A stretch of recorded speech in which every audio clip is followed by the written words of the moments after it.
நிறைய செல்வத்தை வச்சிருக்கிறார், அல்லது உலக விஷயத்திலே நல்ல மகிழ்ச்சியிலும் களிப்பிலும் சந்தோஷத்திலும் திளைத்திருக்கிறார், இவருக்கு தான் நிம்மதியான வாழ்க்கை கிடைச்சிருக்குது, மகிழ்ச்சியான வாழ்க்கை கிடைச்சிருக்குது என்று நாம் நினைக்கின்றோம். ஆனால் இதற்கு அப்பாற்பட்ட ஒரு அற்புதமான வாழ்க்கை இருக்கின்றது.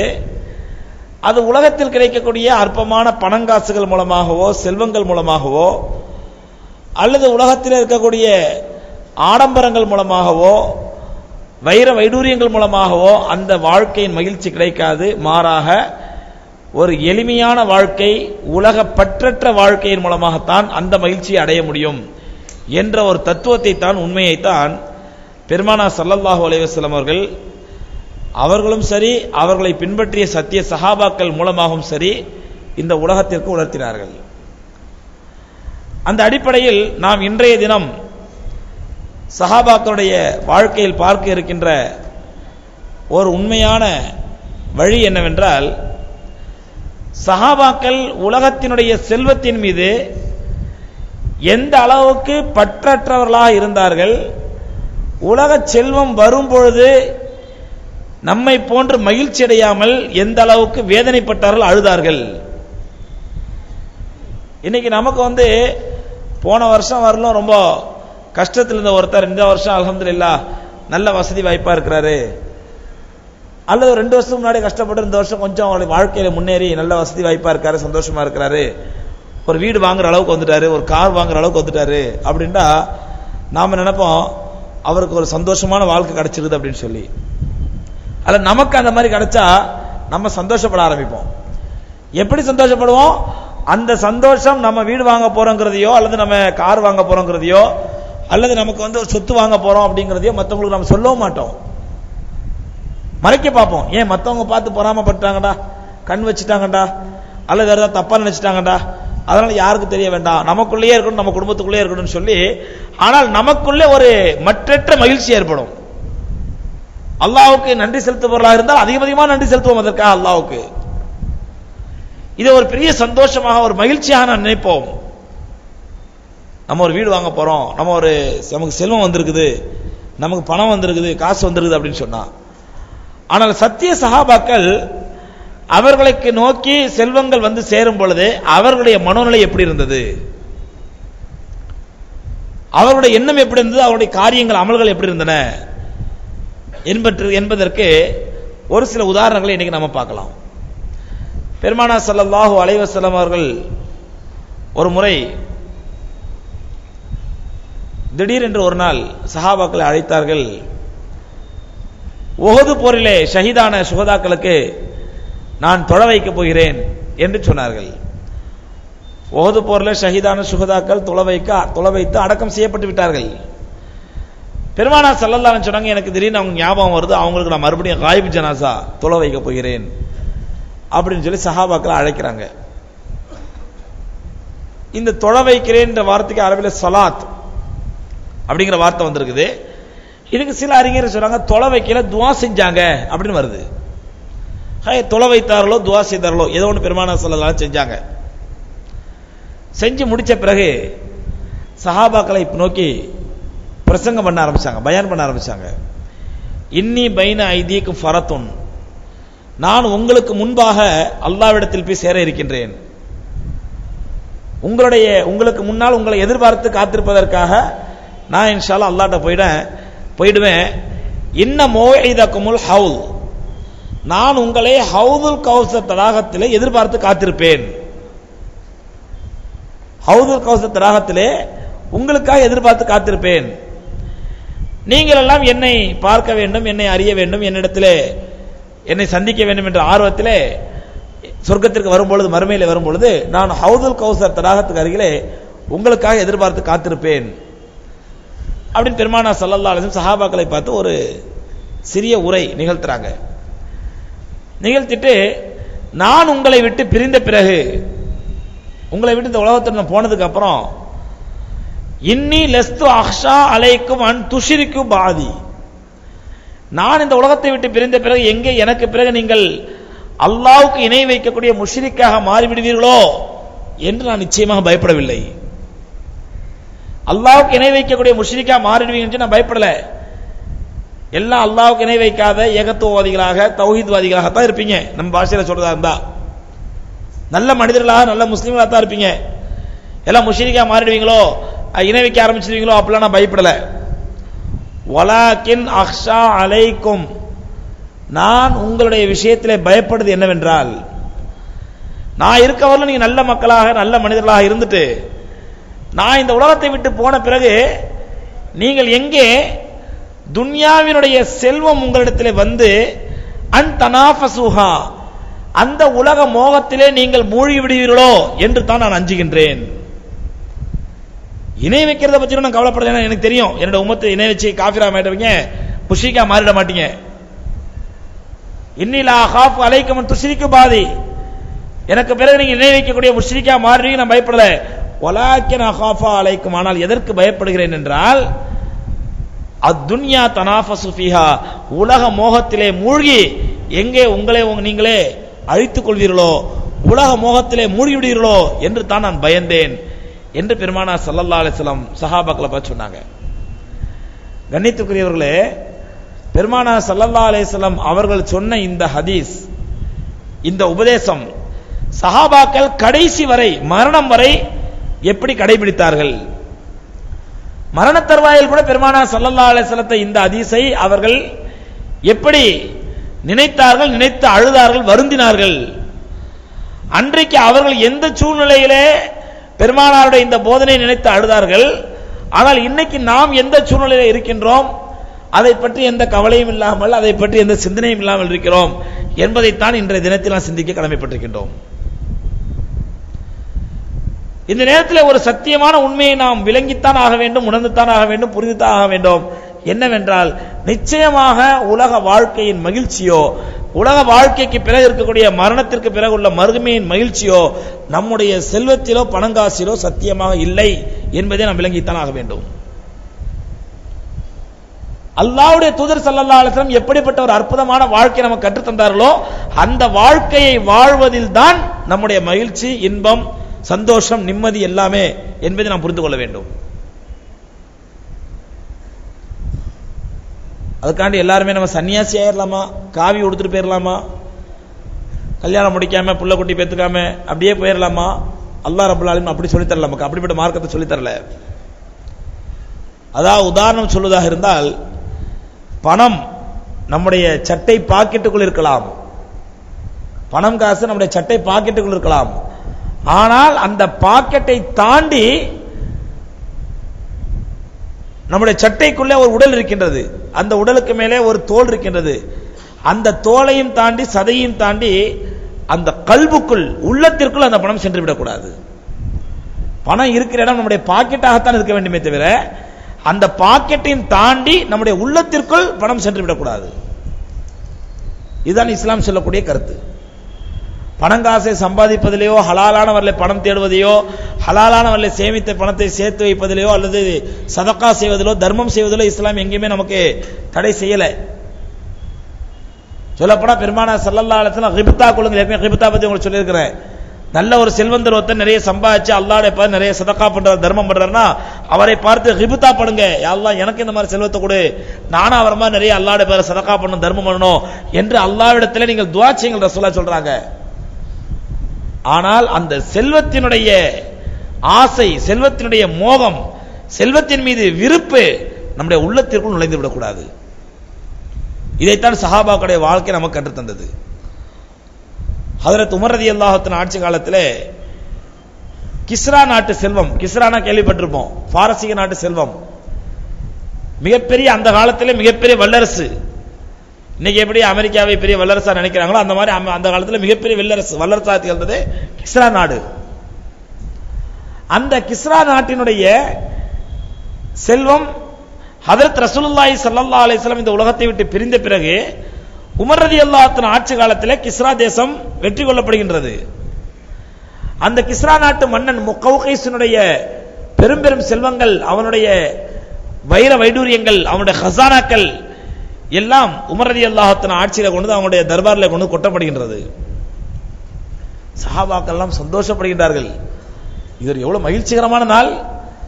அல்லாஹ் கிஸ்ராவை முஸ்லிம்களுக்கு வெற்றியாக்கி வைத்ததானால், கிஸ்ராவின் மூலமாக முஸ்லிம்களுக்கு ஒரு மிகப்பெரிய கண்ணியத்தையும் இஸ்ஸத்தையும் உலகத்திலே ரப்புல் ஆலமீன் ஏற்படுத்தி கொடுத்த நாள் என்று சஹாபாக்கள் சந்தோஷத்திலும் மகிழ்ச்சியிலும் திளைத்திருக்கின்றார்கள். ஆனால் Abu Bakr Siddique, Umar ibn Khattab ரலியல்லாஹு தஆலா அவர்கள் அந்த செல்வங்களை பார்த்தவுடன் அழ ஆரம்பித்து விடுகிறார்கள். அவங்க அழுவதை பார்த்து ஹஜ்ரத் அப்துர் ரஹ்மான் இப்னு அவுஃப் ரலியல்லாஹு தஆலா இவங்களும் பெரிய செல்வந்தர். அப்துர் ரஹ்மான் இப்னு அவுஃப் ரலியல்லாஹு தஆலா ஹஜ்ரத் உமர் ரலியல்லாஹு தஆலா கேக்குறாங்க, வமா யுபக்கிக யா அமீரல் முஃமினீன் இன்ன ஹாதல் யௌம யௌமுல் ஃபர்ஹி வஸ்ஸுரூர். அமீருல் முஃமினீன் அவர்களே, இந்த நாள் நம்முடைய மகிழ்ச்சியின் நாள், சந்தோஷத்தின் நாள். இப்பயும் அழுதுட்டு இருக்கிறீங்க, இப்ப அழ வேண்டிய அவசியம் என்ன? மக்கள்லாம் சந்தோஷப்பட்டு இருக்கோம். அல்லாஹ் ரப்பல் ஆலமீன் கிஸ்ரா என்ற ஒரு மிகப்பெரிய வல்லரசை வெற்றி கொன்ற, இஸ்லாத்திற்கு கண்ணியத்தையும் மகிழ்ச்சியும் கொடுத்த நாள். கிஸ்ரா நாட்டு மன்னனுடைய பெரிய பெரிய ஆடம்பரமான மாளிகையுடைய சொத்துக்கள், வைர வைடூரியங்கள் எல்லாம் என்னுடைய சஹாபாக்களுடைய காலடியிலே கொண்டு கொட்டப்படும் என்று பெருமானார் ஸல்லல்லாஹு அலைஹி சுப செய்தி சொன்னார்களே, அந்த சுப செய்தி நிறைவேறக்கூடிய நாள். இந்த நாளில் நீங்கள் ஏன் அழுகிறீர்கள்? எல்லாரும் மகிழ்ச்சியா சந்தோஷமா இருக்க, நீங்க மட்டும் அழுவுறீங்க அப்படின்னு சொல்லி ஹஜ்ரத் அப்துர் ரஹ்மான் இப்னு அவுஃப் ரலியல்லாஹு தஆலா ஹஜ்ரத் உமர் ரலியல்லாஹு தஆலா கேக்குறாங்க. உமர் ரலியல்லாஹு தஆலா சொன்னாங்க, நீங்க சொல்றது வாஸ்தவம் தான், இது மக்கள் எல்லாம் மகிழ்ச்சியும் சந்தோஷப்படக்கூடிய நாள் தான். ஆனால் வலம் யூத் ஹாதா கௌமுன் இல்லா அவ்ரஸ்துமுல் அதாவத வல் பக்தா. எம்பெருமானார் ஸல்லல்லாஹு அலைஹி வஸல்லம் அவருடைய ஹதீஸ்களில் இருந்தும் அல்லாஹ்வுடைய வாக்குறுதிகளிலும் கடந்த கால சம்பவங்களை நாம் பார்க்கும் பொழுது, லம் யூத் ஹாதா கௌமுன், எந்த ஒரு சமுதாயம் இப்படிப்பட்ட செல்வங்கள் கொடுக்கப்பட்டதோ, எந்த சமுதாயத்திற்கு அல்லாஹ் இப்படிப்பட்ட செல்வங்களை, இப்படிப்பட்ட நியாமத்துகளை, இப்படிப்பட்ட இந்த பொருட்களை வாரி வழங்கினானோ, இல்லா அவ்ரஸ்துமுல் அதாவத வல் பக்தா, அந்த கௌமுக்கு, அந்த சமுதாயத்திற்கு இடையிலே கோபமும் குரோதமும் பொறாமையும் சண்டையும் நிகழாமல் இல்லை. எந்த சமுதாயத்தினத்தில் செல்வம் வந்ததோ அந்த சமுதாயம் தங்களுக்குள் சண்டையிலும் கோபத்திலும் குரோதத்திலும் பொறாமையிலும் தான் திளைத்தார்கள். ஆகவே அல்லாஹ் ரப்பல் ஆலமீன் நம்முடைய இந்த சமுதாயத்திற்கு செல்வத்தை கொடுத்து விட்டானே, எங்கே நமக்குள்ளும் கோபமும் குரோதமும் பொறாமையும் சண்டையும் வந்துவிடுமோ என்று அஞ்சுகிறேன். அதனாலதான் அழுவுறேன் நாங்க ஹஜ்ரத் உமர் ரலியல்லாஹு தஆலா அன்ஹு. அப்ப நமக்கு செல்வம் வரும் பொழுது நாம் என்னங்க பண்ணுவோம்? அழுவோமா? யாராவது நண்பர் ஒருத்தர் கையை பிடிச்சிட்டு தேம்பி அழுகுறாங்க, ஏங்க அழுகுறீங்க? நேத்தா ஒரு வீடு அக்ரிமெண்ட் முடிச்ச அப்படின்னு அழுகுறோமா? என்னங்க யார்ட்டையாவது சொன்னா உடனே ஸ்வீட் தானே கேட்போம், ட்ரீட் தானே கேட்போம். வீடுலாம் முடிச்சிருக்க, ஸ்வீட் கொடுப்பா, வீடு ரெஜிஸ்ட்ரேஷன் பண்ணிருக்க, ஸ்வீட் கொடு, ட்ரீட் கொடு, விருந்து கொடு, மகிழ்ச்சியை பரிமாறிக்க கேட்போம். யாரும் அழுவ மாட்டோம்.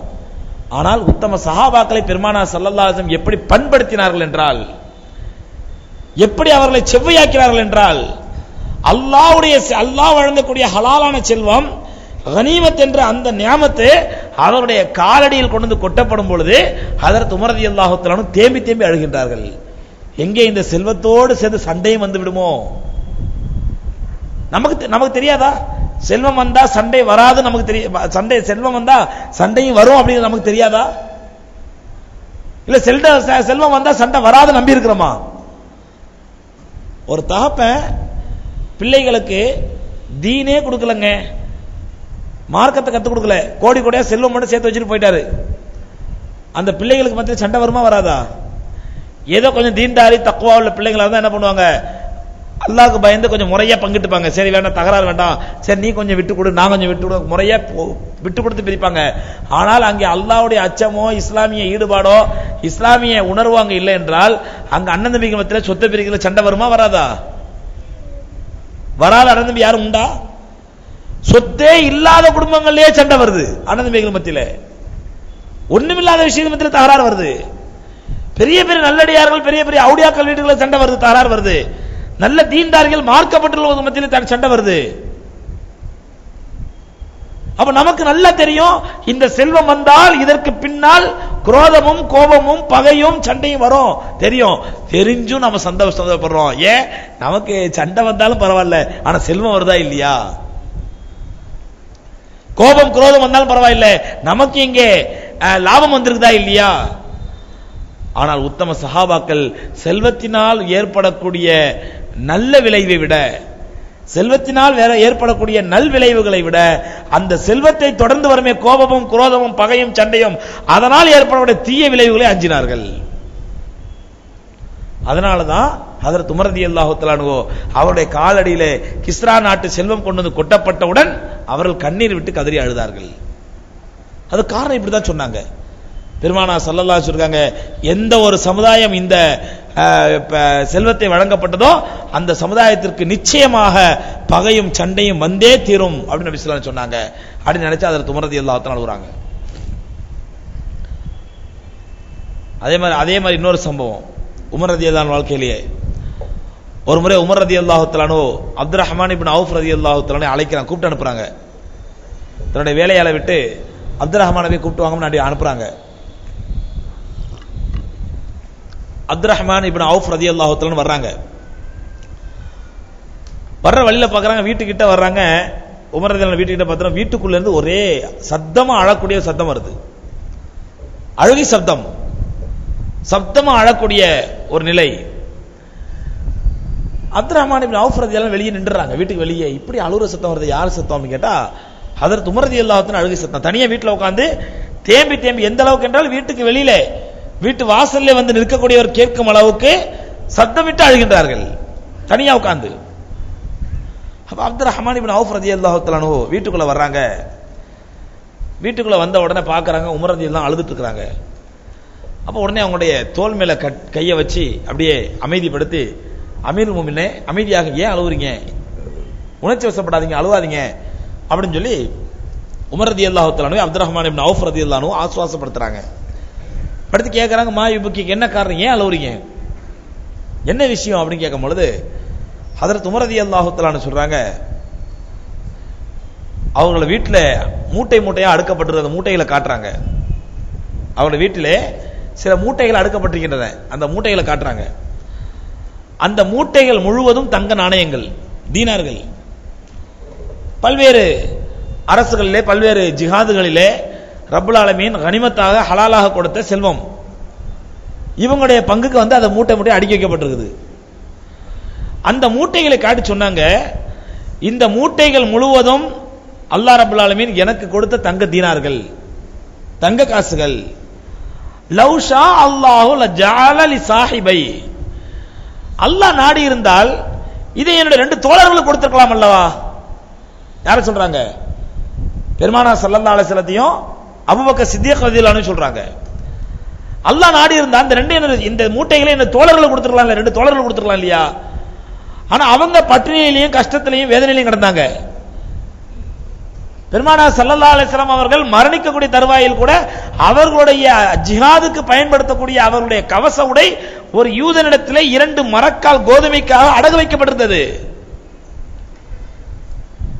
அன்னை ஆயிஷா ரலியல்லாஹு தஆலா சொன்னாங்க, பெருமானார் ஸல்லல்லாஹு சக்கராத்துல இருக்கிறாங்க. அந்த நேரத்தில் சக்கராத் நேரத்தில் அவருடைய முகத்தை பார்ப்பதற்கு எங்கள் வீட்டிலே விளக்கெரிப்பதற்கு எண்ணெய் இல்லை, விளக்கெரிப்பதற்கு எண்ணெய் இல்லை. அப்ப அவங்களுடைய சகாக்கள் அவங்களுடைய மாணவர்கள் கேட்கறாங்க, ஏன் வீட்டுல ஜெய்துன் எண்ணெய் கொஞ்சம் கூட இல்லையா? விளக்கெரிக்க எண்ணெய் இல்லை, எங்க வீட்டுல விளக்கே இல்லைங்கிறாங்க. எங்க வீட்டுல அந்த நேரத்தில் ரசூலுல்லாஹி ஸல்லல்லாஹு அலைஹி சக்கராத் நேரத்தில் இருக்கிறாங்க, அவங்க நெஞ்சு மேல தாங்கி வச்சிருக்கிறேன். அந்த நேரத்தில் அவங்களோட முகத்தை பார்ப்பதற்கு கூட எங்கள் வீட்டுல விளக்கு இல்லை அப்படிங்கிறாங்க. அப்ப அவங்க மாணவர்கள் கேட்கறாங்க, ஏன் வீட்டுல எண்ணெய் இல்லையா, ஜெய்துன் எண்ணெய் இல்லையா, அதை வச்சு கொஞ்சம் விளக்கெரிச்சிருக்க வேண்டியதானே அப்படிங்கும்போது அதனை ஆயிஷா ரலியல்லாஹு தஆலா சொன்னார்கள், எங்க வீட்டில் விளக்கெரிக்கக்கூடிய அளவுக்கு ஜெய்துன் எண்ணெய் இருந்திருந்தால் அதை 2 நாட்களுக்கு ரொட்டிக்கு சால்னாவாக பயன்படுத்தி இருப்போம்.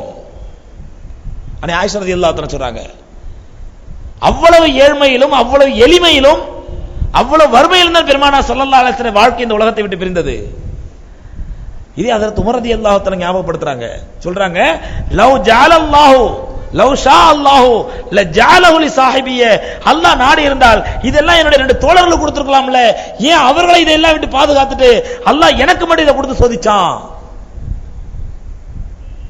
தங்கள் வீட்டில் அடுக்கப்பட்டிருந்த தங்க நாணயங்களுடைய மூட்டைகளை பார்த்து அதற்கு உமர் ரலியல்லாஹு கேட்கக்கூடிய வார்த்தை, அல்லாஹ் நாடினா எங்களுடைய 2 தோழர் கொடுத்திருக்கலாம்ல, இதை ரசூலுல்லாஹ்வுக்கும் அபூபக்கர் ரலியல்லாஹு கொடுத்திருக்கலாம்ல, அவங்களெல்லாம் இதை விட்டு அல்லாஹ் பாதுகாத்துட்டான், அவங்கள கண்ணியமான முறையில் அல்லாஹ் தன்னை அழைச்சிக்கிட்டான், ஆனா எனக்கு மட்டும் இதை கொடுத்தான் அல்லாஹ். ஏன்னா ஏன் அல்லாஹ் இப்படி சோதிக்கிறான்? அதை நினைத்து தான் கதறி கதறி அழுதுன்னு சொல்லி உமர் ரலியல்லாஹு தஆலா அழுதுட்டு இருக்காங்க. உடனே அப்துல் ரஹ்மான் இப்னு அவுஃப் ரலியல்லாஹு தஆலா சொல்றாங்க, அவங்கள ஆசுவாசப்படுத்தி சமாதானப்படுத்தி, கொஞ்சம் பொறுமையா இருங்க, கொஞ்சம் யோசிப்போம், என்ன பண்ணலாம்னு யோசிப்போம், நீங்க அவசரப்படாதீங்க, இது என்ன பண்ணலாம்னு யோசிப்போம், பொறுமையா இருங்க அப்படின்னு சொல்லி அவருடைய அழுகையை நிறுத்தின உடனே என்ன பண்றாங்க, அப்துல் ரஹ்மான் இப்னு அவுஃப் ரலியல்லாஹு அன்ஹு, எத்தனை மூட்டை இருக்குது தங்க நாணயம், எத்தனை மூட்டை இருக்குது தீனாரு? ஹதரத் உமர் ரலியல்லாஹு தஆலா பார்க்கறாங்க, அவங்களோட அடிமையை ஒரு ஆளை விட்டு என்ன சொல்றாங்க, எத்தனை மூட்டை இருக்குது தங்க நாணயம், என்னப்பா அதை என்ன அப்படின்றாங்க. எண்ணி இவ்வளவு தீனார் இருக்குன்னு சொன்ன உடனே உமர் ரலியல்லாஹு தஆலா அப்துல் ரஹ்மான் இப்னு அவுஃப் ரலியல்லாஹு அன்ஹு உட்கார்ந்து கணக்கு போடுறாங்க.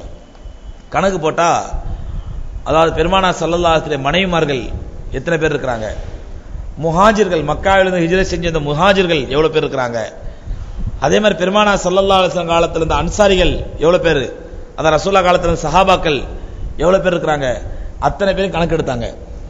அத்தனை பேரும் கணக்கெடுத்து பெருமானார் ஸல்லல்லாஹு அலைஹி வஸல்லமுடைய மனைவிமார்கள் அத்தனை பேருக்கும் ஒரு ஆளுக்கு 8000 தீனார், முஹாஜிர் சஹாபிகளுக்கும் அன்சாரி சஹாபிகளுக்கும் ஆளுக்கு 4000 தீனார், மற்ற ஊர்ல இருந்த அத்தனை பொதுமக்களுக்கும் ஆளுக்கு 2000 தீனார் அப்படின்னு சொல்லி எல்லாத்தையும் பங்கு வச்சு கொடுத்துட்டாங்க உமர் ரலியல்லாஹு அன்ஹு.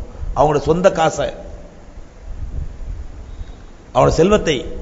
ஏன் உமர் ரலியல்லாஹு அன்ஹு நவுதுபில்லா மௌத்தாவுது அனாதையா மௌத்தானாங்க, லாவாரிசு பேவாரிசா மௌத்தானாங்க. ரப்புல் ஆலமீன் நிறைய வாரிசுகளை கொடுத்திருந்தான், அதுவும் தங்கமான பிள்ளைகளை கொடுத்திருந்தான். உமர் ரலியல்லாஹு தஆலா எந்த அளவுக்கு இஸ்லாத்திலே பேர் பெற்றார்களோ அந்த அளவுக்கு அவங்களுடைய மகன் அப்துல்லாஹ் இப்னு உமர் ரலியல்லாஹு தஆலா அவ்வளவு சிறப்பான பேர் பெற்றவங்க. நல்ல நல்ல தங்கமான பிள்ளைகளை கொடுத்திருந்தான் அல்லாஹ் ரப்புல் ஆலமீன். ஆனால் பெருமானார் ஹஜ்ரத் உமர் ரலியல்லாஹு தஆலா தங்களுடைய பிள்ளைகளுக்கு உதவட்டும், தன்னுடைய மக்களுக்கு உதவட்டும் நினைக்காம எல்லாத்துக்கும் தர்மம் பண்ணிட்டு தன்னுடைய பிள்ளைகளுக்கும் பெருமானார் ஸல்லல்லாஹு அலைஹி வஸல்லம் காலத்துல யார் யாரெல்லாம் உயிரோட இருந்தாங்க அவங்களுக்கு எல்லாம் 4000 தீனார் கொடுத்தாங்க. பெருமானார் ஸல்லல்லாஹு அலைஹி வஸல்லம் வஃபாத்தான பிறகு யார் பிறந்தாங்களோ அந்த பிள்ளைகளுக்கு எல்லாம் பொதுமக்கள் கொடுக்குற மாதிரி 2000 தீனார் கொடுத்தாங்க. உமர் ரலியல்லாஹு தஆலா கடைசி காலத்துல சகோதரர்களே, கண்மணி நாயகம் ஸல்லல்லாஹு அலைஹி வஸல்லம் உடைய பாசறையிலே பயின்ற சஹாபாக்கள் இப்படித்தான் திகழ்ந்தார்கள். ஹஜ்ரத் காசிம் நானூத்தி ரஹ்மத்துல்லாஹி அலைஹி கேள்விப்பட்டிருப்போம். தாருல் தேவபந்து மதரசாவினுடைய ஃபவுண்டர், அவங்க பேர்ல தான் தேவபந்துல ஓதுறவங்களுக்கு காசிமின்னு சொல்லி பட்டம் கொடுக்குறாங்க. காசிம் நானூத்தி ரஹ்மத்துல்லாஹி அலைஹி ஒரு முறை பள்ளிவாசல்ல உட்கார்ந்து குர்ஆன் ஓதிட்டு இருக்காங்க.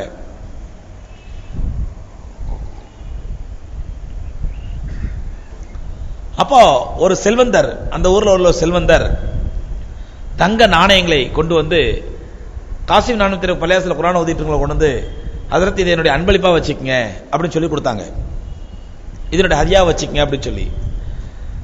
காசிம் நானூத்தி ரஹ்மத்துல்லாஹி அலைஹி திறந்து பார்க்கறாங்க, ஃபுல்லா அந்த தங்க நாணயம்.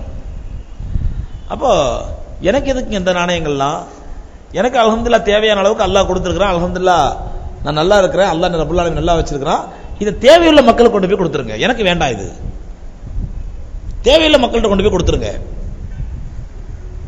அந்த செல்வந்தர் என்ன பண்றாரு, ரொம்ப வற்புறுத்துறாரு, இல்ல அதனால நான் உங்களுக்காண்டி கொண்டு வந்துட்டேன், உங்களுக்கு நியத்து வச்சுட்டேன், நீ வாங்கிக்கங்க. பெருமானார் ஸல்லல்லாஹு அலைஹி வஸல்லம் இந்த மாதிரி நேரங்கள் நமக்கு என்ன சொல்லிருக்காங்கடா, உங்களுக்கு யாராவது ரொம்ப வற்புறுத்தி வலியுறுத்தி அன்பளிப்பு கொடுத்தால் விருப்பப்பட்டா நீங்க வாங்கிக்கங்க, விருப்பப்பட்டா அதை வாங்கி சதகா பண்ணிடுங்க அப்படிங்கிறாங்க. அதே காசிம் நானூத்தி ரஹ்மத்துல்லாஹி அலைஹி சொல்றாங்க, சரிங்க நான் உங்களுடைய அன்பளிப்பை கபூல் செஞ்சுக்கிறேன், அதை நான் ஏற்றுக்கொண்டேன், ஆனால் என்னுடைய கையால வாங்க மாட்டேன், என் சார்பாக நீங்களே இதை சதகா பண்ணிடுங்க, நீங்க எனக்கு கொடுத்த அன்பை நான் ஏத்துக்கிறேன், எனக்கு கொடுத்த அன்பளிப்புக்கு அல்லாஹ் உங்களுக்கு கூலி கொடுப்பான், அதனால் நான் உங்கள்கிட்ட என்னுடைய வக்கீலாக என்னுடைய பிரதிநிதியா நியமிக்கிறேன், இதை கொண்டு போய் நீங்க ஏழைகளுக்கு சதகா பண்ணிடுங்க, உங்களுடைய அன்பளிப்பை நான் கபூல் செஞ்சுக்கிட்டேன் அப்படிங்கிறான் காசிம் நானூத்தி ரஹ்மத்துல்லாஹி அலைஹி. அப்போ அந்த செல்வந்தருக்கு இது பெரிய ஒரு இன்சல்ட் ஆயிடுது. நான் கொண்டு போய் தங்க நாணயங்களை கொண்டு போய் கொடுக்குறேன், வேணாம் வேணாம் ரொம்ப வற்புறுத்துறாரு அப்படின்னு அதை வீட்டுக்கு கொண்டு வர விருப்பம் இல்லாம பள்ளிவாசல் வாசல்லையே அந்த நாணயத்தினுடைய அந்த பைய வச்சுட்டு வந்துடுறாரு. காசிம் நானூத்தி ரஹ்மத்துல்லாஹி வாழ்க்கை நடந்த சம்பவம். வச்சுட்டு வந்துடுறாரு பள்ளிவாசல் வாசல் வழியிலே.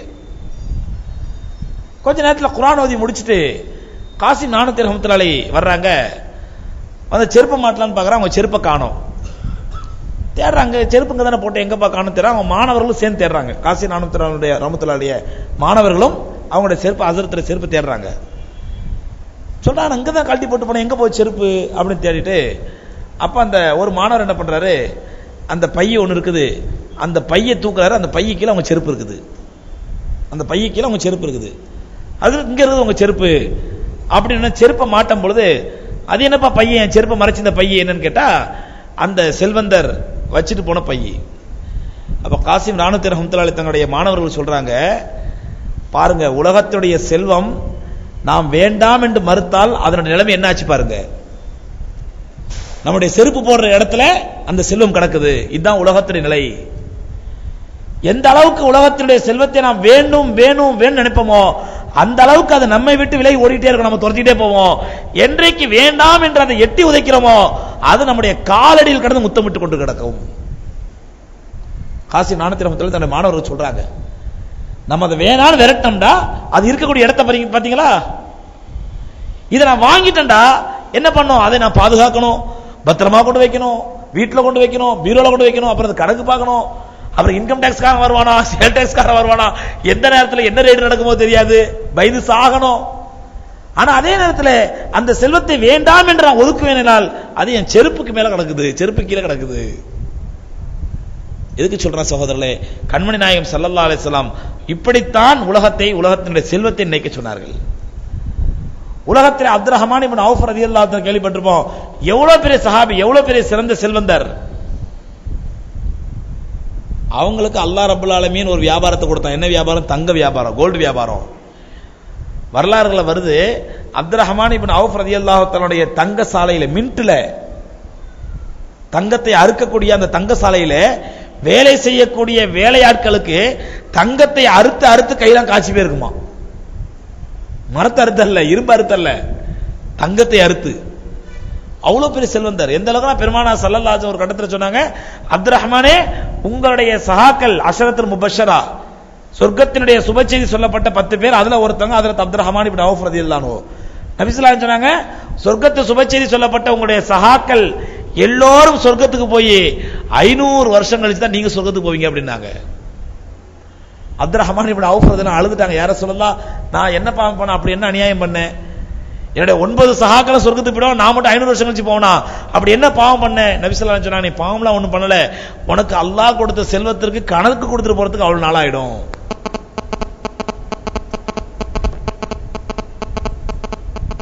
செல்போன் வைக்கிறது இது ஒரு முசீபத்து. அல்லாஹ் ரப்பல் ஆலமீன் உனக்கு கொடுத்த செல்வத்திற்கு நீங்கள் கணக்கு கொடுப்பதற்கு அவ்வளவு தாமதமாகிவிடும், 500 ஆண்டுகள் ஆயிடும் நபி ஸல்லல்லாஹு அலைஹி சொன்னாங்க. கண்ணியத்திற்குரியவர்களே, நாம் செல்வம் சம்பாதிப்பதோ செல்வத்தை சேர்ப்பதோ பொருள் சம்பாதிப்பதோ தவறல்ல. ஆனால் உலக மோகம் கொண்டு உலக வெறி பிடித்து எவன் எக்கேடு கேட்டாலும் பரவாயில்ல, எனக்கு தேவை பணம், அதெல்லாம் நட்பு, அதெல்லாம் அடுத்த பிரச்சனை, இது பிசினஸ்ங்க, இது ஒரு பெரிய தத்துவம். நட்பு ஃப்ரெண்ட்ஷிப் அதெல்லாம் அப்புறம், இது பிசினஸ். அப்படின்னா என்ன அர்த்தம்? எக்கடா கட்டுப்போ, எனக்கு தேவை வியாபாரம். என்ன அப்படி பண்ணாங்கட்டி பிசினஸ் பண்ணி என்னத்தை கண்டோம்? இது பெரிய ஒரு வியாபார தந்திரம் மாதிரியும் வியாபார அறிவு மாதிரியும். வியாபாரம் வேற, உறவு முறை வேற. சொந்தக்காரங்க வந்து கேட்டா வியாபாரத்தில் 5 பைசா குறைக்க மாட்டாரு. அது தத்துவம் சொல்ல தெரியுமா, நான் 5 காசு கூட குறைக்க மாட்டேன், ஆனா 500 ரூபாய் செலவு பண்ணி உங்களுக்கு விருந்து போடுறேன், எங்க வீட்டுல சாப்பிட்டு போங்க, ஆனா வியாபாரத்தில் குறைக்க மாட்டேன். இது வியாபாரம். அப்படி என்ன வியாபாரம்? சொந்த பந்தங்களுக்கு உதவாத, நண்பர்களுக்கு உதவாத வியாபாரம் என்ன வியாபாரம்? வியாபாரம் செய்வது தவறல்ல, அல்லாஹ் அனுமதிக்கின்றான். ஆனால் அந்த வியாபாரம் காசு மட்டுமே நோக்கம், செல்வம் மட்டுமே குறிக்கோள் என்ற அடிப்படையில் வியாபாரம் செய்தால் காஃபிர்கள் செய்யக்கூடிய வியாபாரத்திற்கும் ஒரு நல்ல முஸ்லீம் செய்யக்கூடிய வியாபாரத்துக்கு வித்தியாசம் எல்லாம் போயிடும். வியாபாரம் செய்வோம், ஆனால் அந்த வியாபாரத்தில் பரந்த மனசோடு எவ்வளவு விட்டு கொடுமோ விட்டு கொடுத்து, எவ்வளவு உதவி செய்யுமோ உதவி செய்து, அந்த வியாபாரம் என்பதே ஒரு உதவி ஒத்தாசையாகவும் இருக்க வேண்டும். அந்த மாதிரி வியாபாரத்தை தான் ரப்புல் ஆலமீன் விரும்புகின்றான். அதுல பரக்கத்து செய்யறான் அல்லாஹ். ஒரு வியாபாரம் செய்யும் போது அந்த வியாபாரத்தில் நாம சதக்கா பண்றதல்ல, அந்த வியாபார ரீதியாகவே ஒருத்தருக்கு உதவி செய்கின்றோம், ஒத்தாசை செய்கின்றோம், அவங்களுக்கு ஒரு ஹெல்ப் பண்றோம், வியாபார ரீதியாக ஒரு ஹெல்ப் பண்றோம். ஒண்ணும் இல்லைங்க, இன்னைக்கு ஒருத்தர் வந்து ஒரு பிசினஸ் பண்றாரு வைங்க, அவர்கிட்ட போய் பாய் மாஷா அல்லாஹ் நல்ல பிசினஸ் பண்றீங்களே, ஆமாங்க அல்ஹம்துலில்லாஹ் நல்லா போய்கிட்டு இருக்குதுங்க, நல்ல லாபகரமா போது அல்ஹம்துலில்லாஹ் நல்ல பரக்கத்தா போயிட்டு இருக்குதுங்க, இதே மாதிரி ஒரு பிசினஸ் நானும் ஆரம்பிக்கலான்னு இருக்கேன், எனக்கு ஒரு ஐடியா தாங்களேன். அநியாயக்கார துரோகி, கூடவே உட்கார்ந்து வியாபாரம் எப்படி பண்ற எது பண்ற பார்த்துட்டு இப்ப நீ ஆரம்பிக்கலாம்னு பாக்குறியா? அந்த எண்ணம் வர்றதில்ல. அட உனக்கு இது எனக்கு மட்டுமே எழுதி வச்ச வியாபாரம் இல்லப்பா, அல்லாஹ் உனக்குள்ள ரிஸ்க் உனக்கு தருவான், எனக்குள்ள ரிஸ்க் எனக்கு தருவான் என்ற நம்பிக்கை நீங்க வர்றதில்ல. அப்படியே அல்ஹம்துலில்லாஹ் இப்படி வியாபாரம் ஆரம்பி, இந்த மேட்ரிக்ஸ் இந்த மாதிரி செய், நீ வியாபாரம் பண்ண நானும் வியாபாரம் பண்றேன், உனக்குள்ள ரிஸ்க் உனக்கு எனக்குள்ள ரிஸ்க் எனக்கு என்று என்றைக்கு ஒரு மூமின் வியாபாரத்தை இப்படி நடத்துகின்றானோ அந்த வியாபாரம் தான் அல்லாஹ்விடத்திலே பரக்கத்து பொருந்திய வியாபாரமா இருக்கும். கண்மணி நாயகம் ஸல்லல்லாஹு அலைஹி வஸல்லம் அவருடைய சஹாபாக்களும் வியாபாரம் செய்தார்கள், இப்படிப்பட்ட வியாபாரம் தான் செஞ்சாங்க. ஒன்னில ஒருத்தர் வேலை செய்யறாரு, என்கிட்டே ஒருத்தர் வேலை செய்யறாருங்க. வேலை செஞ்சுட்டு கொஞ்ச நாள் அந்த வியாபாரத்தை கத்துக்கிட்டு அவர் தனியா செய்ய ஆரம்பிச்சாருங்க, நான் என்ன சொல்லுவேன்? துரோகி, பாவி, உருப்படுவானோ, நாசமாக போக, அவன் வியாபாரம் ஒண்ணுமில்லாம போக, என்னென்ன பத்துவா பண்ணுமோ எல்லா பத்துவா பண்ணுவோம். செய்வோமா செய்ய மாட்டோமா? அது ஒரு பெரிய பாவமா நினைப்போம். இந்த பாருங்க இப்படி என்ன துரோகம் பண்ணிட்டான், இவனா உருப்படுவானா? ஆனா உனக்குள்ள ரிஸ்க் உனக்கு, அவனுக்குள்ள ரிஸ்க் அவனுக்குப்பா. இந்த வியாபாரத்தை நீ எங்க கத்துக்கிட்ட? உனக்கு அல்லாஹ் நேரடியாக வானத்துல ஜிப்ரீல் அலைஹிஸ்ஸலாம் வஹி இறக்குனானா? இல்லையே. நீ இன்னொருத்தரை கத்துக்கிட்டு தான் நீ ஆரம்பிச்ச. நீ ஆரம்பிச்சதுனால அவருடைய வியாபாரம் கெட்டு போயிடலையே, அவர் நாசமா போயிடலையே. அப்ப உன்னுடைய வியாபாரத்தை இன்னொருத்தர் ஆரம்பிக்கும் போது நீ நாசமா போயிடுவார் நினைக்கிற? உன்னுடைய வியாபாரம் ஏன் கெட்டு போயிடு நினைக்கிற? அப்ப அல்லாஹ்வே நம்பிக்கை இருந்தால் ஒரு மூமின் எப்படி சொல்ல வேண்டும் என்றால், அல்ஹம்துலில்லாஹ் நீங்களும் ஆரம்பிங்க, அல்லாஹ் உங்களுக்குள்ள ரிஸ்க் தருவான், எனக்குள்ள ரிஸ்க் எனக்கு. எப்படி ஆரம்பிக்கணும்னு சொல்லி நானே சொல்லி தரேன் உங்களுக்கு, நானே வழி சொல்லி தரேன். இப்படி ஆரம்பிங்க, இப்படி செய்யுங்க, இப்படி மார்க்கெட்டிங் பண்ணுங்க, இப்படி நீங்க வியாபாரம் பண்ணுங்க என்று சொல்லிக் கொடுக்கக்கூடிய மனப்பான்மை என்னைக்கு வருமோ சகோதரர்களே, அன்றைக்கு தான் நம்முடைய வியாபாரத்தின் மீது நான் நம்பிக்கை இல்லை, அல்லாஹ் மேல் நம்பிக்கை வச்சுக்கணும்னு அர்த்தம். அன்னைக்கு தான் பணம் நம்முடைய கல்புக்குள்ள போல பாக்கெட்ல இருக்குதுன்னு அர்த்தம். சஹாபாக்களுக்கு பெருமானார் ஸல்லல்லாஹு அலைஹி வஸல்லம் இப்படிப்பட்ட வியாபாரம் செய்யும்படி தான் கற்றுக் கொடுத்தார்கள். இதுதான் உலக பற்றற்ற தன்மை. இதுக்கு பேர் தான் ஜுஹுது ஃபி துன்யா அரபில சொல்வாங்க. இல்ல எனக்கு செல்வம், வியாபாரம், பணம் பணம் பணம், ஏன் வியாபாரம் எனக்கு மட்டும் தான், வேற யாரும் சம்பாதிக்க கூடாது, வேற யாரும் போக கூடாது, அது ஒரு மூமினுக்கு அழகல்லவே. அந்த மாதிரி வியாபாரத்தை இஸ்லாம் கற்று தரல. அடுத்து சஹாபாக்களுடைய இன்னொரு முக்கியமான சம்பவத்தை பாருங்க. இது அப்துர் ரஹ்மான் இப்னு அவுஃப் ரலியல்லாஹு அன்ஹு சம்பவம், இவங்களுடைய சொந்த சம்பவம். இவங்க ஒரு முறை நோன்பு நோத்திருக்கிறாங்க, நோன்பு வச்சிருக்கிறாங்க.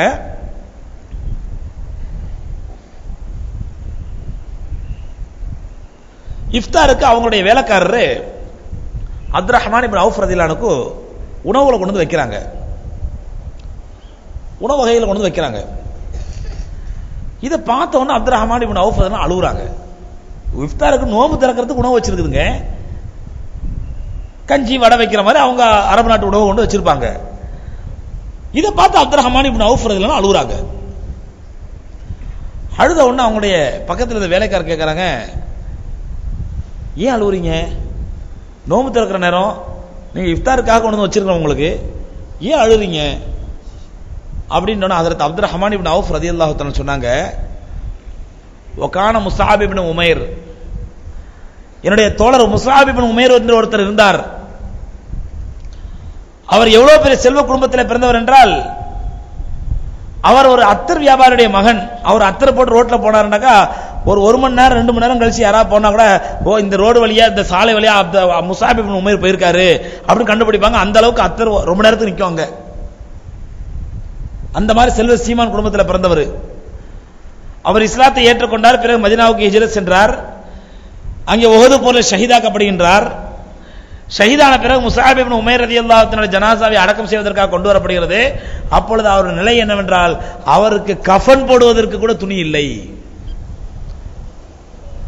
அந்த கஃன் துணியை வச்சு, ஒரே துணியை வச்சு தலையை மூடினா கால் தெரியுது, காலை மூடினா தலை தெரியுது. கடைசியா பெருமானார் ஸல்லல்லாஹு அலைஹி சஹாபாக்கள் கேட்கறாங்க, யார சொல்ல இந்த மாதிரி நிலம் பண்ண உடனே பெருமானார் ஸல்லல்லாஹு அலைஹி சொன்னாங்க, தலையை மூடிடுங்க, காலுக்கு ஏதாவது மரம் செடி இலையை ஏதாவது பறிச்சு காலை போட்டு மூடுங்கன்னாங்க. யார்? அப்துர் ரஹ்மான் இப்னு அவுஃப் சொல்றாங்க, இஃப்தார் நேரத்தில், நோம்பு திறக்கிற நேரத்தில். ஓஹோ கைரு மின்னி, அவர் என்னை விட சிறந்த மனிதராக இருந்தார், என்னை விட நல்ல மனிதராக இருந்தார். ஆனால் அவருக்கு அல்லாஹ் ரப்பல் ஆலமீன் எந்த செல்வத்தையும் கொடுக்கல, எந்த நியாமத்தையும் கொடுக்கல, எந்த பணங்காசையும் கொடுக்கல, தீனார்களை கொடுக்கல, திரகத்தை கொடுக்கல. இந்த மாதிரி நிலைமையில அவர் அல்லாஹ் போய் சேர்ந்துட்டாரு. அதே மாதிரி ஹம்சான்னு ஒருத்தர் இருந்தாரு. யார்? அப்துர் ரஹ்மான் இப்னு அவுஃப் சொல்றாங்க, பெருமானார் ஸல்லல்லாஹு அலைஹி வஸல்லம் உடைய சிறிய தகப்பனார். உஹது போல ஷஹீதாக்கப்படுகிறார்கள். முகம், கை, கால் எல்லாம் சிதைக்கப்பட்டு அடையாளம் தெரியாத அளவுக்கு சிதைக்கப்பட்டு ஷஹீதாக்கப்படுகிறார்கள். அந்த ஹம்சா ரலியல்லாஹு தஆலா அவ்வளோ கஷ்டத்தில் மௌத்தானாங்க. அவர்களுக்கு கஃன் போடுற துணி இல்ல. ஒகான ஹைரம் மின்னி, அவரும் என்னை விட மிகச் சிறந்தவராக இருந்தார். என்னை விட சிறந்த மக்களுக்கெல்லாம் அல்லாஹ் இந்த செல்வத்தை கொடுக்காம, இந்த பணங்காசை கொடுக்காம, ஏழ்மையிலும் வறுமையிலும் கஷ்டத்தில் இருந்து அவங்க அல்லாஹ்ட்ட போய் சேர்ந்தாங்க. ஆனா எனக்கு ஏன் அல்லாஹ் அந்த செல்வத்தை கொடுத்தான்? எனக்கே இந்த செல்வத்தை கொடுத்தான்? இத்தனை விதவிதமான உணவுகளை முஸாப் இப்னு உமைர் சாப்பிடல, இத்தனை விதவிதமான உணவுகளை என்னுடைய தோழர் ஹம்சா சாப்பிடல, இத்தனை விதவிதமான உணவுகளை என்னுடைய ஹபீப் ஸல்லல்லாஹு அலைஹி வஸல்லம் சாப்பிடல, எனக்கு மட்டும் இத்தனை விதவிதமான உணவு, எனக்கு மட்டும் அல்லாஹ் இப்படிலாம் கூட சோதிக்கிறான் சொல்லிட்டு சொன்னாங்க. தண்ணியை மட்டும் எடுத்து குடிச்சிட்டு எனக்கு இது இன்னைக்கு எதையுமே சாப்பிட மனசு இல்லை, எல்லாம் தூக்கிட்டு போங்க அப்படின்ட்டாங்க. சாதாரண உணவுங்க, நோன்பு திறக்கிற நேரத்தில் நல்ல உணவுகளை சாப்பிடுறது ஒன்றும் ஹராம் இல்லை, மக்ரூஹ் அல்ல, பிதாத் அல்ல. அல்லாஹ்வுக்கு நன்றி செலுத்தி பிஸ்மில்லான்னு சொல்லி சாப்பிட்டா அந்த சாப்பிடுறதே ஒரு இபாதத்து. ஆனால் சஹாபாக்களை பெருமானார் ஸல்லல்லாஹு அலைஹி வஸல்லம் எப்படி பண்படுத்தினார்கள், எப்படி அவர்களுடைய பாசறையில உருவாக்கினார்கள் என்றால், ஒவ்வொரு விஷயத்திலும் அவர்கள் அல்லாஹ்வை நினைத்தார்கள். அல்லாஹ் தங்கள் கொடுத்த நியாமத்தை நினைத்தார்கள். இந்த உலக செல்வம் எங்கே தங்களை மூழ்கடித்து விடுமோ, தங்களை அல்லாஹ்வை விட்டு, அல்லாஹ்வுடைய மறுமையை விட்டு பாராமுகமாக்கி விடுமோ என்று அஞ்சினார்கள். அப்படித்தான் பெருமானார் ஸல்லல்லாஹு அலைஹி வஸல்லம் சஹாபாக்களை உருவாக்குனாங்க. அதே மாதிரி ஹப்பாப் இப்னு அரத் ரலியல்லாஹு தஆலா அன்ஹு, அப்துர் ரஹ்மான் இப்னு அவுஃப் ரலியல்லாஹு அன்ஹு அந்த உணவுகளை எல்லாம் திரும்ப அனுப்பிட்டு சொன்னாங்க, வகத் ஹஷீனா அன் யகூன ஹஸனாத்துனா கத் உஜ்ஜிலத் லனா. நான் என்ன பயப்படுறேன்டா, நாம செஞ்ச அமல்களுக்கெல்லாம் பெருமானார் ஸல்லல்லாஹு அலைஹி வஸல்லம் அமல் செஞ்சாங்க, அவங்களுக்கு அல்லாஹ் நல்ல வாழ்க்கையை கொடுத்தான், நல்ல மரணத்தை கொடுத்தான், அல்லாஹ்ட்ட போய் சேர்ந்துட்டாங்க. அது மாதிரி நல்ல சஹாபாக்கள் எல்லாம் அல்லாஹ்ட்ட போய் நல்லபடியா போய் சேர்ந்துட்டாங்க. நல்ல அமல் எவ்வளவு செஞ்சாங்க, அல்ஹம்துலில்லாஹ். நானும் எவ்வளவு நல்ல அமல் செஞ்சிருக்கிறேன், நானும் எவ்வளவு இபாதத் செஞ்சிருக்கிறேன், சதகா தர்மங்கள் பண்ணியிருக்கிறேன்.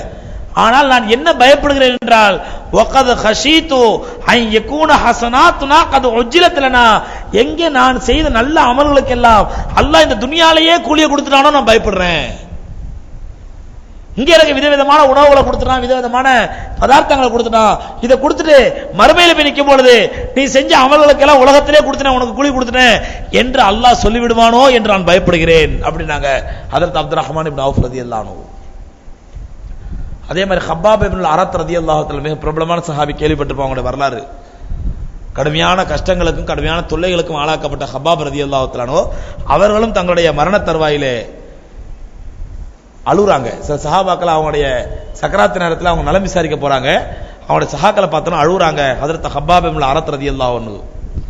அப்போ அவங்க சஹாபாக்கள் சொல்றாங்க, ஏன் அழுவுறீங்க, கவலைப்படாதீங்க, இஹ்வானஹும் தகத்தம அலைஹிம் கதா, இன்ஷா அல்லாஹ் நாளைக்கு நீங்க உங்களுடைய சகோதரர்களை எல்லாம் பார்க்க போகிறீர்கள். யார?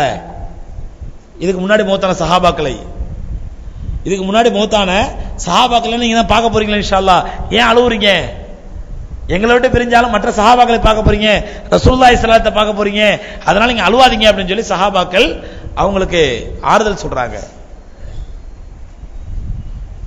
அந்த ஆறுதலை கேட்ட ஹஜ்ரத் ஹப்பாப் இப்னு அரத் ரலியல்லாஹு தஆலா சொன்னாங்க, நான் மரணத்துக்கு பயந்தோல் இந்த உலகத்துட்டு போறேன்னு சொல்லி கவலைப்பட்டு அழல. நான் எங்கே அதற்கு எப்படி அப்துர் ரஹ்மான் இப்னு அவுஃப் சொன்னாங்களோ அதே பதில் இவங்க சொல்றாங்க, நான் எங்கே என்னுடைய சஹாக்கள் எவ்வளவு பேர் மௌத்தானாங்க, நன்மையும் சேர்த்து எடுத்துட்டு போயிட்டாங்க, ஆனால் அவர்கள் இந்த உலகத்தை விட்டு பிரிந்த பிறகு நான் எவ்வளவு நாட்கள் உலகத்திலே வாழ்ந்து விட்டேன், அந்த வாழ்க்கையில நான் எவ்வளவு இன்பங்களையும் சந்தோஷங்களையும் மகிழ்ச்சியும் அனுபவிச்சுட்டேன். இந்த சந்தோஷங்களை எல்லாம் அனுபவிச்சதுனால அல்லாஹ் எங்கே அவர்களுக்கு கொடுத்ததை போன்ற நன்மை எனக்கு தராம உலகத்திலே உனக்கு கொடுத்துறேன்னு சொல்லிடுவானோ என்று நான் பயப்படுகிறேன் அப்படின்னாங்க. அதே மாதிரி அதில் சல்மான் ஃபார்சி ரலியல்லாஹு தஆலா அன்ஹு, சல்மான் ஃபார்சி இதோட ரொம்ப அற்புதமான சம்பவம். சல்மான் ஃபார்சி ரலியல்லாஹு தஆலா கேள்விப்பட்டிருப்போம், மிக பிரபலமான சஹாபி. அல்லாஹ் ரப்பல் ஆலமீன் அவர்களுக்கு ஹிதாயத்தை எப்படி கொடுத்தா அந்த வரலாறுல சொல்லிருக்கேன். சல்மான் ஃபார்சி ரலியல்லாஹு வரலாறுல அவங்க ஹிதாயத்து கிடைச்ச வரலாறுல சொல்லியிருக்கேன். யாருக்கா ஞாபகம் இருக்கா? ஞாபகம் இல்லையா? ஞாபகம் இருக்கிறவங்க ஞாபகம் இல்லாதவங்க சொல்லிடுங்க. ஏன்னா இப்ப அந்த வரலாறு எடுக்க போயிட்டு அதுக்கு 1 மணி நேரம் எழுத்துரும்.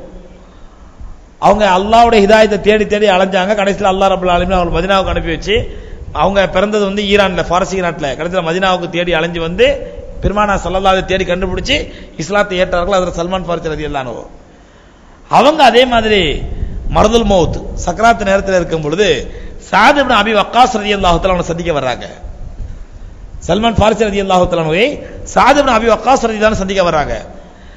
சந்திக்க வரும் பொழுது அப்போ அவங்களும் அழுகுறாங்க. சல்மான் ஃபாரிசி ரலியல்லாஹு அழுகுறாங்க. சாத் இப்னு அபி வக்காஸ் ரலியல்லாஹு அவங்களுக்கு ஆறுதல் சொல்றாங்க. கவலைப்படாதீங்க, ஏன் அழுகுறீங்க, இதெல்லாம் பெரிய விஷயம் இல்லை, அல்லாஹ் உங்களுக்கு சொர்க்கத்தை நல்ல கூலியை தருவான் அப்படின்னு ஆறுதல் சொல்லி தைரியப்படுத்துறாங்க.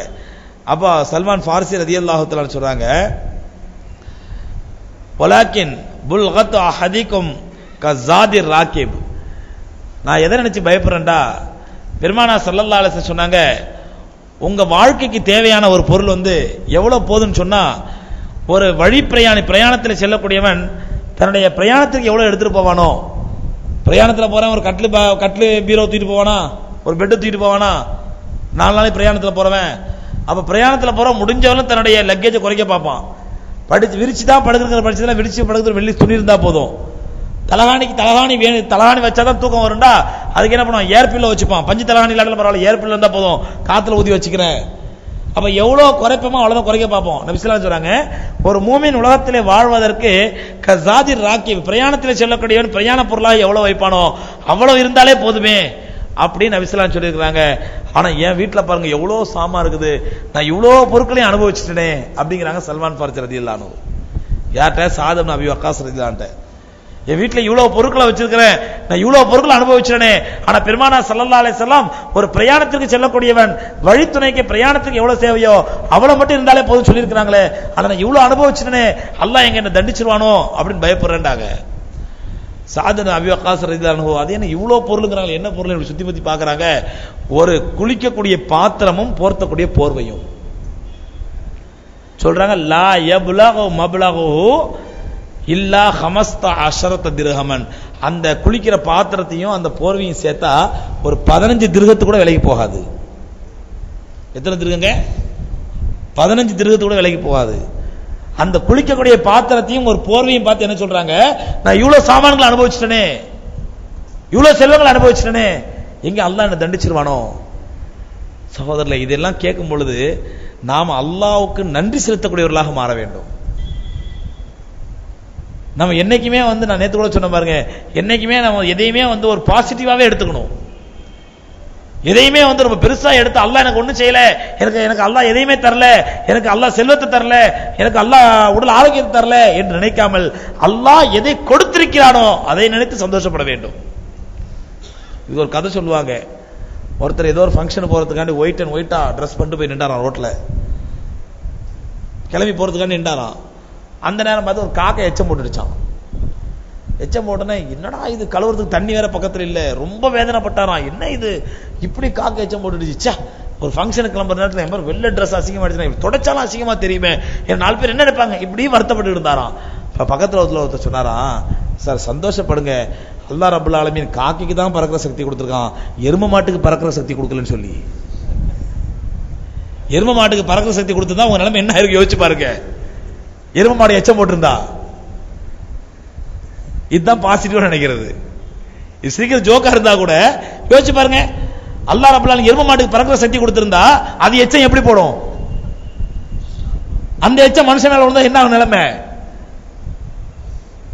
அப்ப எதையுமே பாசிட்டிவாக நினைக்கக்கூடிய, அல்லாஹ் எதை கொடுத்திருக்கிறானோ அதை நினைத்து சந்தோஷப்படக்கூடிய மனோ வலிமையை எம்பெருமானா ஸல்லல்லாஹு அலைஹி வஸல்லம் அவர்கள் சஹாபாக்களுக்கு கற்றுக் கொடுத்தார்கள். அதன்படிதான் உத்தம சஹாபாக்கள் எதையுமே எது இருக்குதோ அல்ஹம்துலில்லாஹ் அதை ரொம்ப பெருசா நினைச்சாங்க, அல்லாஹ்வுடைய பெரிய நியமத்தை நினைச்சாங்க. இல்லாத நினைச்சாங்க வருத்தப்படல, கிடைக்காத நினைச்சு வருத்தப்படல, கிடைப்பதை வைத்து அல்லாஹ்வுக்கு கோடி கோடி நன்றி செலுத்தக்கூடியவர்களா இருந்தாங்க. அதை எப்படி நினைச்சாங்க, எங்கே இது தன்னுடைய தண்டனைக்கு காரணமாயிடுமோன்னு அஞ்சினாங்க. அதே மாதிரி அபூ உபைதா பின் ஜர்ராஹ் ரலியல்லாஹு தஆலா அன்ஹு அவங்களுடைய வீட்டில் ஒரு நாள் உட்கார்ந்துட்டு இருக்கும் பொழுது அபூ உபைதா பின் ஜர்ராஹ் ரலியல்லாஹு தஆலா அழுகுறாங்க, நினைச்சு அழுகுறாங்க. அப்ப அவங்களுடைய தோழர் சஹாபாக்கள் கேட்கறாங்க, ஏன் அழுகுறீங்கன்னு வரும்பொழுது அவங்க சொல்றாங்க, பெருமானா ஸல்லல்லாஹு அலைஹி வஸல்லம் உலகத்தை விட்டு பிரியம்போது சொன்னாங்க, எங்கள்ட்ட ஒரு வார்த்தை சொன்னாங்க, இன்ன அஹப்பக்கும் இலைய வ அக்ரபக்கும் மின்னி. தங்களுடைய சஹாபாக்களை பார்த்து ரசூலுல்லாஹ் சொன்னாங்களாம், எப்படி என்னுடைய தோழர்களே, இன்ன மௌஇதகுமுல் ஹவுல், நான் இன்ஷா அல்லாஹ் உங்களை ஹவுதுல் கௌசர்ல எதிர்பார்த்து காத்திருப்பேன். அந்த நேரத்தில் மறுமைக்கு நான் போன பிறகு மறுமையிலே எனக்கு மிக மிக நெருக்கமானவர்கள், என்னுடைய பாசத்திற்குரியவர்களாக நான் யாரை நினைப்பேன் என்றால், மன் லக்கியனி அலா மிஸ்லில் ஹாலில்லதி ஃபாரக்னி அலைஹா, நான் எந்த நிலையில் அவர்களை விட்டு சென்றேனோ அதே நிலையில் யார் என்னை வந்து சந்திக்கிறார்களோ அவர்களை பார்த்தா நான் ரொம்ப சந்தோஷப்படுவேன் அப்படின்னாங்களாம். எந்த நிலையில் நான் விட்டு சென்றேனோ அதே நிலையில் அவர்கள் என்னை மறுமையில சந்திக்கணும். அப்படின்னா என்ன அர்த்தம்? அவருடைய செல்வங்களோ அவருடைய காசுகளோ நான் போனதுக்கு அப்புறம் கூட்டிருக்க கூடாது, சேர்த்து வச்சிருக்க கூடாது. எவ்வளவு செல்வம் வந்தாலும் அதையெல்லாம் சதகா பண்ணி தர்மம் பண்ணி நான் விட்டுட்டு போகும்போது என்ன உங்களை பேலன்ஸ்ல விட்டு போறணும், அதே பேலன்ஸோட தான் என்னை மறுமையில் வந்து சந்திக்கணும். அப்படி யார் என்னை சந்திப்பாரோ அவர்தான் என்னுடைய பாசத்திற்குரியவர், என்னுடைய நெருக்கமானவர் அப்படின்னு நபி ஸல்லல்லாஹு அலைஹி வஸல்லம் சொன்னாங்க. ஆனா எங்க ரசூலுல்லாஹி ஸல்லல்லாஹு அலைஹி வஸல்லம் என்னை விட்டு பிரிந்ததுக்கு அப்புறம் நிறைய பொருள் சேர்த்துடணும் நான் பயப்படுறேன். ஹஜ்ரத் அபூ உபைதா பின் ஜர்ராஹ் ரலியல்லாஹு அன்ஹு சொல்றாங்க. ஆகவே கண்ணித்து இன்னும் 2-3 சம்பவங்கள் இருக்குது, நேரம் இல்லை. கண்ணித்துக்குரியவர்களே, நாம் உத்தம சஹாபாக்களிடமிருந்து கற்க வேண்டிய படிப்பினைகளில் பாடங்களில் முக்கியமான பாடம், நாம் அல்லாஹ்வுக்கு நன்றி செலுத்தக்கூடிய மனப்பான்மையை உருவாக்கி கொள்ள வேண்டும். எதை அல்லாஹ் நம்ம கொடுத்திருக்கான இதை நினைத்து நன்றி செலுத்தக்கூடியவர்களாக மாற வேண்டுமே தவிர அல்லாஹ் எதை கொடுக்கவில்லையோ அதை நினைத்து நன்றி கெட்டவர்களாக நாம் மாறிவிடக் கூடாது. அதனால்தான் வாழ்க்கையில நிம்மதி மகிழ்ச்சியை நாம் பெற முடியும் என்ற உண்மையை நாம் சஹாபாக்கள் வாழ்க்கை மூலமாக பெற்று அதன்படி நடக்கக்கூடிய பாக்கியத்தை அல்லாஹ் நம் அனைவருக்கும் தந்தல்வானாக. வாஹிரு தஅவானா அல்ஹம்துலில்லாஹி ரப்பில் ஆலமீன். அஸ்ஸலாமு அலைக்கும் ரஹ்மத்துல்லாஹி தஆலா வ பரக்காத்துஹு. எல்லாம் கேள்விக்கு மேல கேள்வி அனுப்புறீங்க, அப்புறம் ஹஜ்ரத் 11 மணிக்கெல்லாம் முடிச்சிருங்க, காலையில சஹர் கேள்வி இருக்குங்கிறீங்க. என்ன பண்ண சொல்றீங்க? பிரயாணம் செய்யக்கூடியவருக்கு எத்தனை கிலோமீட்டருக்கு மேல் பிரயாணம் செய்தால் கஸ்ர் தொழுகை வாஜிபாகிறது? அதே போன்று எத்தனை நாட்களுக்கு மேல் ஒரே ஊரில் தங்கியிருந்தால் கஸ்ர் தொழுகையை நீங்கி இமாம் ஜமாத்துடன் தொழுகை வாஜிபாகும்? நல்ல கேள்வி. கஸ்ர் தொழுகை பத்தி கேட்கறாங்க. ஹதீஸ்கள்ல இதுக்கு பல்வேறு வார்த்தைகள் வருது. எவ்வளவு தூரங்கிறது மசாஃபத்து அப்படின்னு வருது, பர்ஸக்னு ஒரு வார்த்தை வருது. ஹதீஸ்கள்ல பல தூரம் வருது, எத்தனை கிலோமீட்டர் சொல்லி. ஆனா இது எல்லாத்தையும் அளந்து ரசூலுல்லாஹி ஸல்லல்லாஹு அலைஹி காலத்துல பர்ஸக்ங்கிறது எவ்வளவு தூரம், அதே மாதிரி மசாஃபத்துங்கிறது எவ்வளவு தூரம், மசீரா என்பது எவ்வளவு தூரம், இதையெல்லாம் அளந்து நமக்கு கண்ணியமிக்க இமாம்கள் சொல்லி தந்திருக்கிறாங்க. இன்றைக்கு காலப்படி குறைஞ்சபட்சம் 120 கிலோமீட்டர். 120 கிலோமீட்டர் தாண்டுனா நீங்க வந்து கசராக, அதாவது தொழுகையை வந்து 4 ரக்காத் தொழுகை 2 ரக்காத்த தொழுகலாம். அதே மாதிரி லொஹர் அசர் தொழுகை ஜம்மு செய்யலாம், மகரிப் இஷா தொழுகை ஜம்மு செய்யலாம் அப்படின்ட்டு. சரி, ஒரு ஊர்ல எத்தனை நாட்கள் தங்கினால் நமக்கு வந்து கசரா தொழுகலாம், எத்தனை நாளைக்கு மேல தங்கினா கசர் தொழுவாம முழுமையா தொழுவணும் அப்படின்னா, ஒரு ஊருக்கு போறோம், இங்கே நம்ம சொந்த ஊருக்கே போறோம், அதிகபட்சமாக 4 நாட்கள். ஹதீஸ்கள் எல்லாத்தையும் வச்சு ஆராய்ஞ்சதுல அதிகபட்சமாக 4 நாட்கள். 4 நாட்கள் நம்ம கன்ஃபார்மா தங்குவோம் அப்படின்னு சொல்லிட்டா நீங்க போய் இறங்கின உடனே அந்த முசாஃபிர்ங்கிற தன்மை போய் நீங்க அந்த ஊருக்கு சொந்தக்காரரா ஆயிடுவீங்க, முக்கியம் ஆயிடுவீங்க. முசாஃபிர் சொன்னா பிரயாணி, முக்கியம் சொன்னா அந்த ஊர்ல தங்கக்கூடியவர்.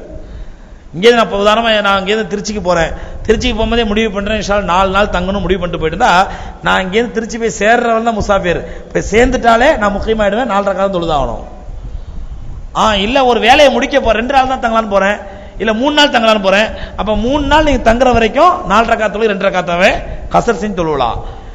ஒரு வேலையா போறேன், அந்த வேலை முடிஞ்சிட்டா இன்ஷால்லா உடனே கிளம்பிடுவேன், ஆனா எப்ப முடியும் தெரியல அப்படி போறோம். இப்படி போய் உட்கார்ந்து நீங்க 10 வருஷமா உட்கார்ந்து இன்னைக்கு நாளைக்கு இன்னைக்கு நாளைக்கு இன்னைக்கு நாளைக்குன்னு சொல்லி 10 வருஷம் ஆனாலும் பரவாயில்ல, நீங்க எப்படி தொழலாம்? 2 ரக்காத்தாக கசர் செய்யலாம். அதான் உங்களுடைய ரிட்டர்ன் டிக்கெட் கன்ஃபார்ம் இல்லை என்றால், ரிட்டர்ன் டிக்கெட் கன்ஃபார்மோட போறீங்க, இத்தனாம் தேதி போறேன் இத்தனாம் தேதி வருவோம் சொல்லி, அப்ப 4 நாட்கள் தங்குறதா இருந்தா மட்டும்தான் கசர் செய்யலாம். 4 நாட்களை விட அதிகமா தங்குறதா நியத்து இருந்துச்சுன்னா கசர் செய்யக்கூடாது, முழுமையா தான் தொழுதாக வேண்டும். மாற்று மத நண்பர்களின் திருமண வைபவங்களில் நாம் கலந்து கொள்ளலாமா? சிலர் இதை தவிர்த்துக் கொள்ளுமாறு கூறுகிறார்கள். தங்கள் மேலான கருத்தை தெரிவிக்கவும்.